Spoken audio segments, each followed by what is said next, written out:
인경이지 저기 끝에? 우리 초등학생, 중학생, 우리 오케스트라 멤버들 와서 예배 때 앉았는데 격려의 박수 한번 해주시기 바랍니다. 어른들은 그만하면 됐고 아이들 너무 예쁘죠? 함께 은혜로운 찬양 주께서도 기쁘게 받으신 줄 믿습니다. 오늘 참 좋은 날이죠.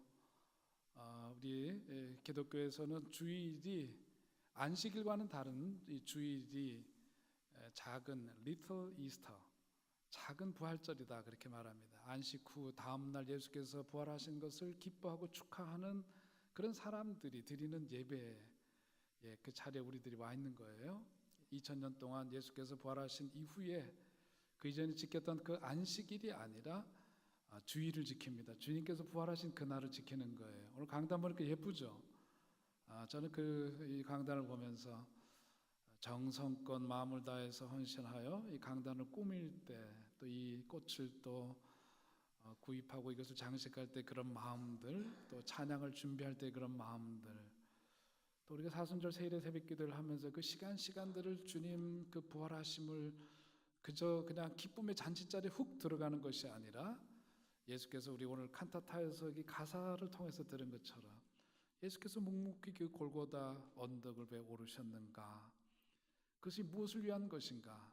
나의 죄를 대신하시기 위해서 그 대속의 죽음을 기꺼이 감당하시기 위해서 오르셨던 그 걸음을 우리들이 생각하고 여러 가지 모습으로 하다못해 달걀을 삶는 일서부터 여러 가지 모습으로 오늘을 준비해 왔습니다.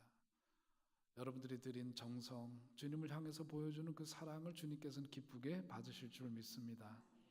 오늘 참 좋은 날이에요. 사실은 오늘 같은 주일을 매주일 지내야 되는 게 옳은 일입니다. 주님의 날이기 때문에 그래요. 기독교인들은 주님께서 다시 사심을 세상에다 선포하고 또 그 부활하신 주님처럼 세상을 이기며 살아가도록 부름받은 사람들이 우리 믿음의 사람들입니다. 여러분 매일매일 그리고 매주일마다 부활의 기쁨을 찬양하고 그 기쁨 속에 주께서 보여주신 것처럼 사망의 권세, 그 어둠의 권세를 물리치시고 이기시고 승리하신 것처럼 우리 부활 주일을 지키면서 기념하는 사람으로서 세상 속에서 그런 어둠을 물리치고 악한 권세, 사탄의 권세 다 물리쳐 이기고 승리하는 여러분 되시기를 주의 이름으로 축원드립니다. 신학자 하버마스는 오늘 이 부활절, 우리들이 기념하는 이 부활절, 많은 학자들에 의해서 폭넓게 받아들여지는 세 가지 사실에 대해서 이렇게 이야기를 했습니다. 주일 아침 무덤은 비어 있었다 하는 거예요. 안식 후 첫째 날 그 무덤은 비어 있었다. 그것은 너무나 엄연한 현실이었다. 그리고 이 부활의 선포는 예루살렘에서 시작되었다는 점을 그는 이야기하고 있습니다.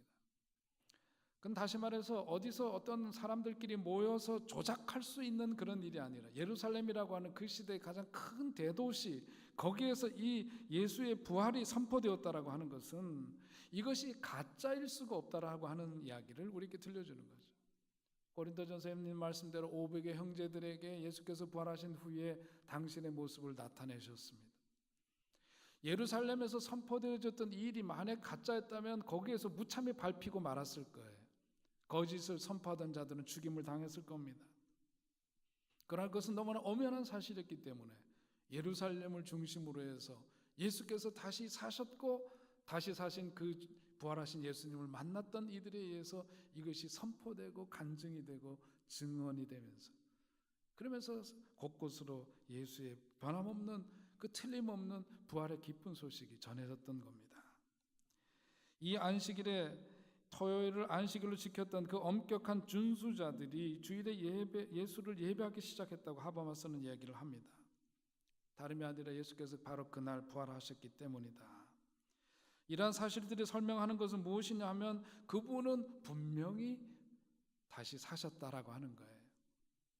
초대교회에서는 이단들이 있어서 영지주의자들은 이것에 대해서 다른 견해를 갖고 있는 이단들이 많이 있었습니다. 특별히 우리가 오늘 요즘 계속해서 보는 요한복음의 말씀이 다른 복음서와는 다르게 가장 늦게 쓰여진 책이면서 여기에서 예수의 그 죽음에 대해서 증언하고 있는 기록을 보면은 더 구체적으로 예수께서는 확실히 죽으셨다는 것을 보여주고 있어요. 다른 복음서에서는 찾아볼 수 없는 내용 가운데 하나는 뭐냐면 병사들이 예수님의 그 허리를 창으로 찔렀고 거기서 물과 피를 다 쏟았다 그랬어요. 무슨 뜻이에요? 예수는 죽으셨는데 확실히 죽으셨다. 쇼한 게 아니라는 거예요. 잠깐 기절했던 게 아니라는 거예요. 그들이 믿고 싶었던 대로 어떤 영적인 존재이기 때문에 우리들에게 뭔가를 그냥 영적인 존재로서 그 아픔을 그냥 실제로 경험한 것이 아니라 그렇게 보여줬다라고 얘기하고 싶겠지만 그런 게 아니다. 죄의 삭은 사망이기 때문에 죽음으로써 갚아야 되는 죄값이에요. 우리들이 마땅히 드려야 될 그 죄값을 예수께서 친히 감당하시기 위해서는 우리 인간과 똑같은 존재로 오셔야만 했고 그 고통을 감내하셔야만 했고 그래서 그분은 우리의 죄를 대속하기 위해서 확실히 죽으셨다. 그러나 동시에 확실히 그는 다시 살아나셨다. 할렐루야. 네. 엄연한 사실을 우리들에게 전해주고 있는 겁니다. 예수의 그 부활 자체가 세상을 변화시킨 건 아니에요. 부활하셨다는 그 소식을 듣고 그냥 세상이 자동으로 변화된 게 아닙니다. 부활하신 예수님을 실제로 만났던 제자들에 의해서 그 죽음의 권세를 이기신 그분을 만난 사람들을 통해서 세상은 변화되기 시작했어요. 예수께서 다시 사셨다. 죽음의 권세를, 어둠의 권세를 다 물리치고 이기셨다. 예수님을 실제로 경험했던 사람들에 의해서 그것은 엄연한 사실로 세상 가운데 전하여졌고 부활하신 예수님을 만났던 이들의 변화된 삶을 통해서 그것은 힘있게 지금까지 그것은 증언이 되고 우리의 삶 속에 또한 이루어지는 사건이 되었던 겁니다. 예수께서 죽으신 이유가 뭐예요? 사랑하기 때문입니다. 우리를 사랑하셔서 우리를 구원의 길로 영원한 생명의 길로 인도하시기 위해서는 그 죄값을 대신해서 치르지 않으면 안 되셨기 때문에 우리를 사랑하신 그분은 그 죽음의 길을 가셨던 거예요. 죽음의 이유는 다른 것이 아니라 우리를 사랑하셨기 때문이고 왜 그분이 그 권세를 죽음의 권세를 이기시고 살아나셨느냐? 그 역시도 우리를 사랑하시기 때문인 줄로 믿습니다. 우리를 사랑하셔서 믿음 없이 살아가는 우리들에게 부활의 산 증거를 보여주시기 위해서 부활의 첫 열매가 되심으로 그를 믿는 이들에게 영원한 생명과 구원의 길이 보장되어 있음을 우리들에게 보여주시기 위하여 그리고 더 나아가서 우리로 하여금 언젠가 주님 앞에 서는 날 주님과 함께 영원한 그 생명의 삶을 누리도록 예비하시기 위해서 주께서는 다시 부활하셨습니다. 그러므로 오늘 우리는 이 부활 사건을 통해서 이 부활의 사건은 어떤 사랑의 역사고 또한 이 부활 역사는 살려주신 역사고 우리로 하여금 살아가게 하시는 역사인 줄로 믿습니다. 예수님의 그 부활은 죽음이 이제는 하나님의 자녀들의 인생을 더 이상 주장하지 못하도록 하나님께서 승리하신 그 사건을 우리들에게 보여주시는 선언입니다. 오늘 성경 본문으로 들어가서 보면 예수님 돌아가시고 나서 슬픔에 빠졌던 마리아가 그 막달라 마리아가 부활하신 예수님을 만난 이야기를 우리들에게 전해주고 있습니다. 우리가 성경을 통해서 이미 알고 있는 대로 막달라 마리아는 비천한 인생을 살았던 사람이에요. 다른 사람들에게 부끄러운 인생을 살았던 사람입니다.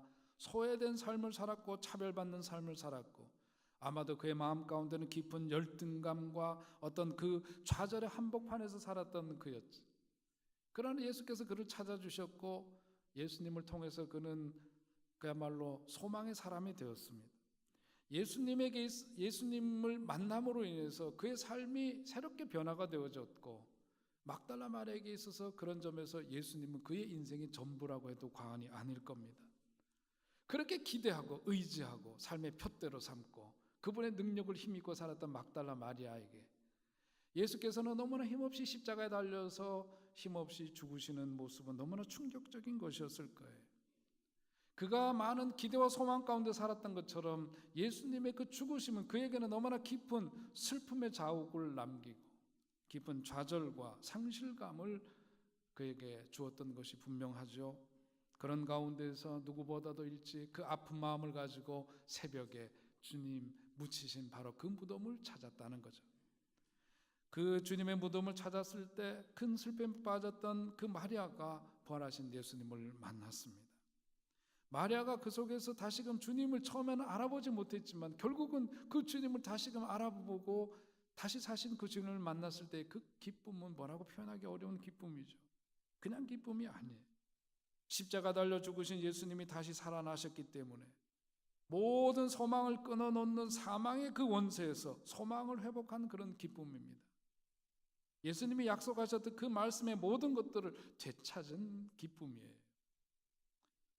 오늘 우리의 삶 속에서도 이와 같은 마리아가 경험하고 또 경험했던 그런 슬픔과 어떤 낙담스러운 현실이 우리들에게 주어질 수 있습니다만 오늘 성경은 우리들에게 말씀하시는 겁니다. 오늘 우리들의 가정 속에서 막달라가 경험했던 이런 슬픔과 좌절과 낙심의 그런 현실이 있을 수 있지만은 그러나 오늘 예수님의 그 부활하심은 우리로 하여금 거기에 머물러 있지 않도록 우리를 부르시는 거예요. 뜻하지 않은 우리가 어려움을 겪을 때 더구나 믿는 사람들이 어떤 어려움을 겪을 때 우리는 많은 상실감을 갖습니다. 우리 장로님 오늘 절절한 기도를 하셨지만 하나님이 기뻐하시는 일을 하기 위해서 교회를 건축하고 그랬는데 뜻하지 않은 시련이 오고 어려움이 오고 데모는 나가서 해볼 줄만 알지 우리가 데모의 대상이 되어본 적은 저도 처음이에요. 어려운 일이 있지만은 그런 가운데 우리는 기도하잖아요. 이런 일뿐만 아니라 일상의 삶 속에서 가정에서 개인의 삶 속에서 보면 뜻하지 않은 불행을 당할 때 우리가 바라는 건 뭐 즉각적인 하나님의 개입을 기도하죠. 하나님 즉각적으로 오셔서 지금 이 문제 풀어주시지 않으면 안 됩니다. 절박한 마음으로 기도하는데 우리가 하나님 앞에 그렇게 즉각적인 개입을 요청하지만 하나님께서 항상 즉각적으로 개입하셔서 우리의 문제에 응답해 주시는 것은 아니에요. 그렇게도 할 때가 있지만 그렇지 않을 때가 훨씬 더 많은 것 같아요. 하나님을 우리는 기도합니다. 하나님 적어도 기도 많이 하는데 아이만큼은 보호해 주시길 원합니다. 적어도 헌금 많이 내는 이 사업체 주님께서 특별히 보호해 주시길 원합니다. 기도하죠. 적어도 하나님이 기뻐하시는 일을 많이 하려고 애쓰는 우리 가정만큼은 좀 특별히 봐주시고 보호해 주십시오. 기도합니다. 그러나 하나님은 그런 방식으로 우리의 삶에 개입하시지 않는다는 것을 느낄 때가 사실 너무 많은 거예요. 하나님은 그 고난을 제거하지도 않으시고 그 고난으로부터 믿는 사람들만 보호해 주시지도 않는다는 것을 우리가 경험할 때가 참 많습니다. 우리 사순절 제1회 새벽 기도회 동안 마태복음에 있는 말씀을 가지고 산상수훈의 말씀을 중심으로 하면서 우리 사순절 말씀을 묵상을 했는데 그 말씀 가운데 그 5장 45절에 이런 말씀이 있죠. 아버지께서는 악한 사람에게나 선한 사람에게나 똑같이 해를 떠오르게 하시고 의로운 사람에게나 불의한 사람에게나 똑같이 뭐를 주시는 분? 비를 내리시는 분. 여러분 어떤 하나님이 좋으실까? 말 잘 듣는 사람들한테만 좋은 거 주시고 이런 하나님. 그러면 당장은 좋을 것 같은데 그런 하나님이 정말 우리가 믿을 만한 하나님이실까? 여러분 어떻게 생각하시나요? 성경에서 계시하는 하나님은 그런 하나님이 아니라 나만 사랑하시는 게 아니라 우리를 사랑하시는 하나님이시죠. 저 못된 놈한테는 그냥 비도 안 내려주면 좋겠는데 비 내릴 때 보면 이놈 저놈 똑같이 아유 죄송합니다 이놈 저놈 해서 우리 모두에게 골고루 다 비를 내리시고 햇빛을 내리시는 분. 우리 하나님은 나만 사랑하시는 게 아니라 예수님을 믿든 안 믿든 하나님의 모든 피조물이기 때문에 모두를 사랑하시고 만물을 주신 하나님은 당신의 그 창조 세계 속에 있는 모든 것들을 사랑하시는 분이시죠. 여러분 내가 원하는 대로 그렇게 하나님이 특정하게 나만 사랑하시고 착한 일을 하는 사람만 그렇게 하신다는 것이 그런 것이 세상이라면 그것이 하나님을 더 정의롭다고 우리가 느낄까? 아마도 그런 세상 산다면 이 세상은 어쩌면 더 무덤 같은 세상이 되지 않을까? 저는 그렇게 생각을 해요. 삶의 소망했던 예수님이 죽으신 후 시리와 좌절과 슬픔 속에 빠져있던 마리아가 느끼고 있었던 그런 어떤 상실감, 깊은 좌절감 그런 속에 빠져있는 그녀에게 예수께서 그 모습을 보이셨습니다. 오늘 부활하신 주님께서 그 막달라를 찾으셔서 당신의 그 부활하신 몸을 보이시는데 예수님의 그 부활은 예수님이 십자가에서 돌아가시는 것으로 다 모든 것이 끝나는 것 아니라는 것을 보여주고 있는 거죠. 주님이 십자가에서 돌아가시기까지 당하신 그 고난의 겉모습만 보지 말라는 말씀이기도 합니다. 고난을 겪으신 예수님의 마음을 들여다보라는 그런 뜻이고, 고난 너머에 계신 하나님을 바라보라는 그 뜻이 그 속에 배어져 있다고 저는 그렇게 믿습니다. 고난 뒤에 일어난 부활의 사건을 보라. 예수님의 모든 고난을 받으실 때 하나님은 그분을 떠나지 않으셨습니다. 하나님은 예수님과 함께 계셨어요. 다만 예수님께 쏟아지는 모욕과 박해를 제지하는 것으로 도우시는 것이 아니라, 우리들은 늘 그렇잖아요. 이런 상황 속에 있으면 그것을 빨리 제거해달라고, 없애달라고, 피하게 해달라고 그렇게 기도하잖아요. 그런데 하나님께서는 예수님의 그런 간절한 기도에도 불구하고 그렇게 하시지 않았죠. 그리고 결국은 예수께서, 물론 하나님께서 당신을 향한 그 뜻을 이루기 위해서 그 십자가의 길을 자활적으로 걸어가셨습니다마는, 그 모욕과 박해를 제지하는 것으로 도운 것이 아니라 모든 것을 견딜 수 있는 힘을 주시고 십자가의 길을 끝까지 가도록 도우신 분이 우리가 믿는 하나님이십니다. 십자가 위에서 마지막으로 내주시는 말씀이 나의 하나님 어찌하여 나를 버리시나이까 하는 그 말씀은 어떤 원망의 말씀이 아니라 이 같은 버림받은 상황 속에서도 하나님께 대한 믿음을 확인하는 절규이고 호소인 거예요. 예수님은 하나님의 도우심으로 마지막 순간까지 하나님의 아들답게 십자가의 길을 걸으셨고, 그런 주님을 바라보면서 로마인 백부장은 참으로 이분은 하나님의 아들이었다 하는 그 고백이 절로 나오게 되었던 겁니다. 그러나 그게 끝이 아니라는 거죠. 그리고 사흘 만에 하나님은 그분을 죽음 가운데서 다시 살리셨습니다. 죽음 가운데 더 이상 머무르지 않도록 예수님을 다시 살리셨어요. 오늘 예수님의 그 부활의 소식은 고난이 전부가 아니라는 소식입니다. 믿으시기 바랍니다. 지금 당하는 아픔이 전부가 아니라는 소식이에요. 우리가 당하는 고난, 우리가 당하는 질병, 우리가 당하는 아픔, 우리가 당하는 어떤 손해, 우리가 당하는 사고, 더 나아가서 우리가 당하는 죽음, 그게 다가 아니다. 그것보다 더 큰 것이 있다. 더 큰 것이 있다. 더 큰 것이 우리에게 있다는 그 소식을 우리에게 들려주는 것입니다. 하나님, 그분이 보이지 않는 방법으로, 아주 섬세한 손길로, 때로는 세미한 음성으로 우리와 함께 하신다는 사실을 기억하라는 소식이 부활의 깊은 소식인 거예요. 여러분, 우리가 신앙생활하면서 눈에 보이는 것이 전부가 아니라는 것을 믿으시기 바랍니다. 눈에 보이는 것이 전부인 양 생각하지 말라는 말씀을 오늘 부활의 이 기쁜 소식을 통해서 우리들에게 보여주시는 거예요. 고난 중에, 아픔 중에, 질병 중에, 어떤 손해 중에, 사고 중에, 그리고 죽음 가운데 함께 하시는 하나님을 바라보라. 그리고 그분께 의지하라. 그분께 의지하라.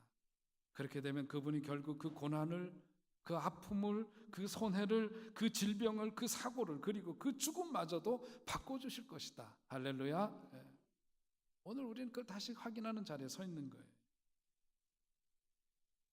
부활의 주님은 우리의 슬픔을 기쁨으로 바꾸시고, 우리들의 한숨을 찬양으로 바꾸시고, 우리의 슬픔의 눈물을 감사의 눈물로 바꿔주시는 분이십니다.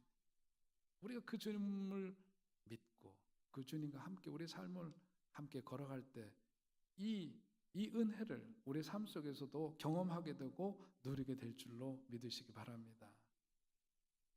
그렇게 살기 위해서 우리가 더 기도해야 해요. 우리와 함께 하시는 하나님께 더 예민하게, 더 친밀하게 연결되어 살기 위해 더 열심히 우리가 기도해야 합니다. 질병에 걸렸을 때 하나님께서 주시는 능력으로 잘 치료해 나가도록 끊임없이 기도하고 온 몸과 마음에 생명력이 충만하도록 기도해야 할 겁니다. 자녀들이 우리 곁을 떠나 있을 때 주의 영이 그들의 마음을 다스려 주시기를 기도해야 할 것입니다.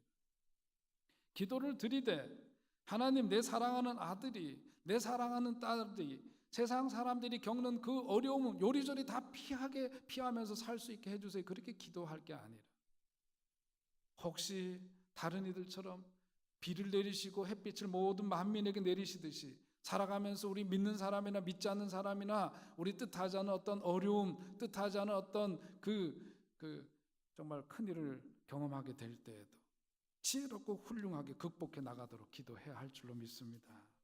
세상에서 당해야 하는 고난에 대해서 대책 없이 마주하라는 그런 얘기가 아니라 기도를 통해서 하나님과 교제하면서 그 고난을 대하라는 그런 뜻이죠. 고난과 위기를 모면하기만을 빌지 말고 그 고난과 위기 속에서 믿음의 빛을 발할 수 있도록 기도해야 해요. 피할 수 없는 고난이라면 그 고난의 심장 속에 들어가서 그 심장을 쏠 수 있도록 기도해야 할 것입니다. 여러분, 저는 오늘 이 부활절을 맞이하면서 우리들 마음 가운데 침체되어져 있고 그야말로 이렇게 가라앉았던 여러분들 그 마음들이 주님의 만져주심을 통해서 부활의 주님을 만남으로 인해서 새롭게 변화되는 은혜가 있으시기 바랍니다. 여러분, 행복도 습관이고 행복도 결단이에요. 습관이 어떤 습관을 살아가느냐 중요합니다. 부활하신 주님과 함께 살아가는 사람들은 늘 소망 가운데 살아가야 되는 거예요.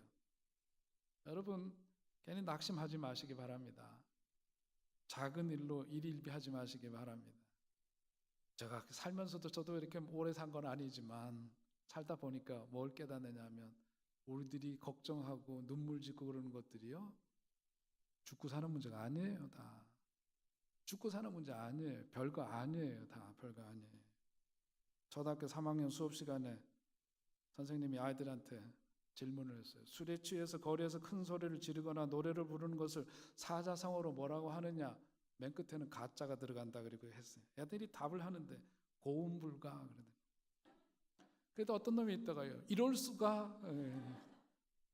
그랬더니 옆에는 내가 미친 건가? 마지막에 한 아이가 대답하기를 아빠인가? 그랬다잖아요. 제 아빠가 맨날 술 먹고 말이지 늦게 댕기면서 오성방가 하니까 말이지. 그러죠. 행복도 선택이에요. 살면서 어려운 일 안 겪어본 사람 어디 있어요? 신앙생활하면서 시험에 들지 않아본 사람 어디 있어요? 이런 일 저런 일 다 겪는 거예요. 그러나 다 지나가면 다 풀리게 돼 있어요. 걱정하지 마시기 바랍니다. 어떤 잡지에 난 이야기인데 한 칸짜리 옥탑방에 새들어 사는 한 부인이 인터뷰를 한 그 부인을 인터뷰한 기사입니다. 그 기자가 부인에게 물었어요. 언제 가장 행복합니까? 그랬더니 그 부인이 대답하기를 밤에 빨래 넣을 때 하늘의 별을 바라보면서 나는 행복한 여자구나 하는 그런 생각이 듭니다. 그래서 기자가 다시 물었습니다. 왜 밤중에 빨래를 하죠? 부인이 수줍어하면서 대답하기를 낮에는 주인집에서 빨랫줄을 쓰니까 밤에만 제 차례가 와서 그렇죠. 이렇게 대답을 했어요. 근데 그 말을 하는 부인의 눈 깊은 곳에서 별이 총총 빛나고 있었다. 기자가 기사를 그렇게 썼습니다. 사실 그 부인에게는 5년 전부터 식물인간체로 누워있는 남편이 있었어요. 식물인간으로 누워지는 그 남편, 빨랫줄이 비어야 그 빨랫줄에 빨래를 걸을 수 있는 그런 삶이지만 그런 상황에서도 행복을 잃지 않을 수 있었던 비결은 다른 게 아니라 예수님 때문이었다. 그겁니다. 여러분, 부활신앙이라는 거는 그냥 추상적인 언어가 아니에요. 예수께서 사셨으니 나도 살리라, 그거예요. 내 삶 속에서 죽음의 그 현실은 부정할 수 없는, 우리의 힘으로는 어떻게 할 수 없는 그 현실을 말하는 거죠. 죽음이라는 건 그걸 말하는 거예요. 죽음이 그냥 생명이 끝나서 다시는 볼 수 없고 이런 그 장례 치르고 이러는 죽음의 현실은 더 이상 우리의 힘으로는 제어할 수 없는 어떤 상황을 말하는 건데 그런 것마저도 예수님 때문에 그것 속에서 새로운 생명의 역사가 가능하다는 이야기입니다. 그게 부활신앙이고 예수님은 그걸 우리들에게 심어주고 보여주기 위해서 부활하신 거예요. 믿음은 그런 점에서 고난 속에서 그 고난을 안으로부터 밖으로 변화시키는 힘입니다. 부활신앙이라는 게 뭐예요? 믿음이죠. 부활하신 그 주님이 나와 함께 계시고 내가 살았으니 너희도 살리라고 하는 그 말씀이 내가 정녕 믿을 때 내 삶 속에서 이루어지는 말씀이라고 하는 것을 확정하며 살아가는 게 신앙이고 그게 믿음이죠. 아픔 속에서 그 아픔을 감사로 녹여내는 힘이, 손해를 오히려 참된 이익이 되게 만드는 그 힘이 바로 믿음이에요. 그것은 우리가 할 수 있는 일이 아니라 우리의 손해, 우리의 아픔, 우리의 고난을 하나님께 맡기고 그분의 인도를 따라갈 때 하나님께서 하시는 일입니다. 그렇게 되면, 그런 믿음으로 살면 몸 안에 들어왔던 더러운 질병도 다 사라지게 되는 역사도 있게 되는 거예요. 세상 일에 눌려 사니까, 저도 아파봐서 알지만은 세상 일에 기가 죽으면은 병이 생겨요. 안 들리고 돌고 뭐 여러 가지가 막 생기는 거예요. 몸 안에 암덩어리가 든든히 자리 잡고 있다가도 우리가 정말 살아계신 우리 주님을 믿고 살아계신 부활의 주님이 내 삶을 이끌어 가시고, 주께서 그 사망의 권세도 이기셨으니 너희도 살리라는 말씀을 믿고 내 삶 속에서 그것이 이루어지기를 믿음으로 가게 되면 내 몸 안에 있는 암덩어리도 쏟아져 나오고 사라져 버리게 될 줄 믿으시기 바랍니다. 그게 신앙인들의 삶 속에서 일어나는 역사인 거예요. 이지선이라는 분 너무 잘 알죠? 곱디고 온 꿈 많은 대학생 시절에 술 취한 어떤 놈이 와가지고 차를 받아서 불이 나가지고 온통 화상을 입고 그 예쁜 얼굴이 완전히 화상으로 일그러져서 수십 번도 더 넘는 얼굴에 칼을 대고 그야말로 그 화상을 치료하기 위해서 그랬지만, 그러나 여전히 그 화상을 입은 그 얼굴은 변화되지 않았지만 그의 영혼은 더욱더 아름답게 변화가 되었고 더 많은 이들에게 소망의 역사를 이뤄가는 축복의 통로가 돼서 사는 것을 보지 않아요. 부활신앙이라고 하는 것은 그런 겁니다. 절망적이라고 판정되었던 척추 손상 환자가 온전히 회복되는 일도 생기게 되는 거고, 장애를 가지고도 장애 없는 사람보다 더 자유롭게 살아가는 기적이 가능하게 되는 거예요. 예수님 십자가 달려 죽으시고 부활하심으로 그를 믿는 자들에게 영원한 생명과 구원의 그 길이 열리는 은총이 주어진 것, 우리 여러분 정말 마음속에 믿고 감사하게 여기면서 식어지지 않는 그런 뜨거운 마음으로 주님과 함께 그런 길을 우리들이 걸어가야 될 줄로 믿습니다. 여러분, 우리가 신앙생활 하면서 그래요. 죽어서 우리가 천당 가는 거 그거 다 우리가 믿는 이야기고 아는 이야기지만 거기서만 끝나는 게 아니죠. 구원의 길, 영생의 길, 축복의 길은 지금 바로 여기서 하나님과 함께 살아감으로 시작된다는 것을 기억하시기 바랍니다. 우리는 2000년 전에 예수께서 부활하신 그 일을, 과거의 역사를 기념하기 위해서 모인 사람들이 아니라 2000년 전에 다시 부활하신 그 주님이 오늘도 우리와 함께 계시고 앞으로 우리의 나아가는 앞길도 우리와 함께 계실 거라고 하는 것을 믿고, 오늘 바로 here and now, 바로 이 자리에서 내 삶의 지금 그 현장에서 하나님과 함께 살아감으로 시작된다는 것을 기억하시기 바랍니다. 오늘 이 부활절 아침에 저는 어려움을 겪고 계신 모든 성도들에게 여러분이 안고 있는 그 문제가 전부가 아니라는 것을 기억하시기를 바랍니다. 그 질병이 전부가 아니라는 거예요. 그 장애가 전부가 아니라는 거예요. 그 손해가 전부가 아니라는 거예요. 분명하게, 확실하게, 그리고 또렷하게 여러분들이 그것을 알게 되시기를 바랍니다.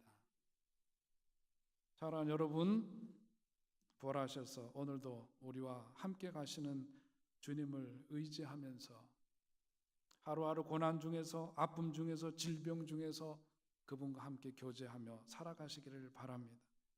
그렇게 되면 불온간 지금 당하는 육체적인 고난과 불편과 아픔이 사소해지는 것을 경험하게 될 때가 올 것입니다. 그것이 온전히 치료되면 감사하고, 치료되지 않는다고 해도 감사할 수 있는 믿음의 힘이 우리들 속에 주어질 거예요. 그것이 진정한 부활의 기적입니다. 우리의 참된 기도의 제목은 이 부활의 기적이 우리의 마음에, 그리고 우리 사랑하는 사람들의 마음에서 일어나는 일이에요. 어쩌면 모든 것들이 다 평탄해서 어려움과 상관없이 지내는 분들이 계실지 모르지만, 어려움이 없을 때도 뿌리 깊은 믿음이 자리 잡도록 힘쓰시기 바랍니다. 예수께서 제자들에게 말씀하시기를 너희는 세상에서 환난을 당할 것이다 그랬어요. 환난을 지금 당장 당하지 않는 분들도 당할 때가 있을 것이라는 얘기이고, 또 거꾸로 얘기하면 지금 환난을 당하고 있지만 그것이 계속해서 너희들의 삶을 지배하는 것은 아니라는 얘기를 말씀하는 건데, 너희는 분명한 것은 세상에서 환난을 당할 것이다. 왜? 죄 많고 악한 세상에서 고난을 피할 길이 없기 때문이고 환난을 당할 것이에요.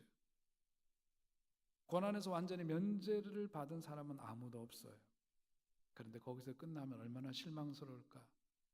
그 다음에 예수께서 뭐라고 그러셨어요? 그러나 뭐 하래요? 용기를 내어라. 내가 세상을 이겨노라. 내가 세상을 이겨노라. 내가 살았으니 너희도 살리라. 내가 이겼으니 너희도 어떻게 되리라? 어떻게 되리라? 이기리라. 이기리라. 여러분 선언하시기 바랍니다. 그분은 십자가 달려 죽으심으로써 죽음을 이기셨어요. 고난을 당하심으로 고난을 변모시켰다는 이야기죠. 약해지심으로 그 약함을 강함의 원천으로 바꾸신 거고 낮아지심으로써 높아지신 분이세요. 이것이 예수님이 이루신 승리입니다.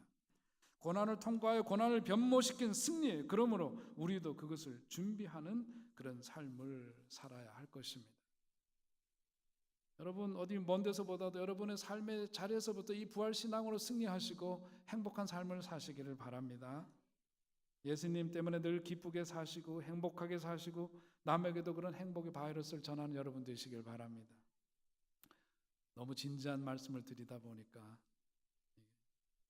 웃어 주셔야 되는데 어떤 친구 둘이서 나누는 대화입니다. 어떤 친구가 누구를 이렇게 지독하게 미워하는가 봐요. 옆에 있는 친구가 야, 넌 어째서 아직도 그 사람을 그렇게 미워하냐 그랬더니 친구가 하는 얘기가 야, 몰라서 물어. 그 녀석이 옛날에 내 마누라랑 사귀었잖아. 그러니까 그 친구가 얘기하고 야, 그 결혼 전에 일이라면서 그 뭐 아직도 그러고 사냐 그랬더니 그래서 미치겠어. 왜 그놈은 내 마누라 결혼을 안 해가지고 말이지. 아이고 주여, 아이고. 여러분 부활신앙은 추상적인 게 아니라 어둠의 권세, 사망의 권세 이기고 살면서 뭐 행복하게 사셔야 돼.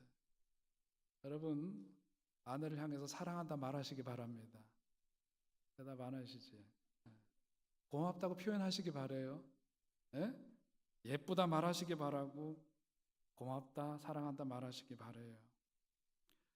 제가 오늘 말씀을 묵상하다 한 가지 뭐냐면은 드는 생각이 예수님은 우리들에게 주시는 말씀을 통해서 부활신앙으로 살라 하셨는데 내가 과연 부활하면 얼마나 많은 사람들이 환영할까 생각하니까 이게 경우가 달라지더라고요. 이게 여러분, 에? 여러분 다시 죽었다 다시 살면 여러분 몇 사람이 나를 환영할 것 같은 거 한번 생각해 보세요. 야, 이거 아찔한 얘기예요. 아찔한 얘기. 저는 부활신앙이 그런 것 같아요. 예수께서 교리적으로 예수께서 다시 사셨다는 부활신앙을 가지고 어쩌고 저쩌고 하는 게 아니라 예수님이 다시 사셨는데 그것이 왜 그 많은 사람들에게 그런 삶의 변화를 가져왔고 더 나아가서 그들은 자기의 목숨마저도 바치면서까지 예수의 그 부활하심을 증거했을까? 이유가 다른 게 아니라 예수께서 잘 사셨기 때문에 그런 거예요. 예수께서 제대로 사셨기 때문에 그런 거예요. 아픈 사람 외면하지 않았던 거죠. 병든 자를 그냥 지나치지 않았어요. 시대에 차 있는 사람들을 그냥 눈여겨보시고 그냥 지나가지 않으셨어요. 예수께서는 가르치시고 전파하시고 고치시고 배고픈 사람 보면은 보리떡 갖고도 어떻게 해서든지 먹이고도 남게 만드신 분이시죠. 예수님은 그런 삶을 사셨기 때문에 부활하니까 사람들이 그분을 환영한 거예요. 예수님이 교리적으로 살았다면 사람들이 환영을 했을까? 12명 모였을까? 아닐 거예요. 수많은 사람들이 예수의 부활하심을 자기 목숨을 내어놓고까지 증언하려고 했던 것은 예수께서 그렇게 사셨기 때문에 오늘 부활신앙은 예수께서 사셨으니 나도 살리라는 그 믿음 가지고 제대로 살는 삶으로 우리를 초대하는 겁니다. 저나 여러분은 제대로 살 수 있기를 바랍니다. 부활했을 때 환영하는 삶을 살 수 있게 되기를 바랍니다. 아이고 저 인간 또 보고 살아야 되나 이런 삶을 살면 안 되지 않겠어요? 부활의 은총 여러분 가운데 충만하시기를 주의 이름으로 축원드립니다. 하나님 아버지 은혜를 감사합니다.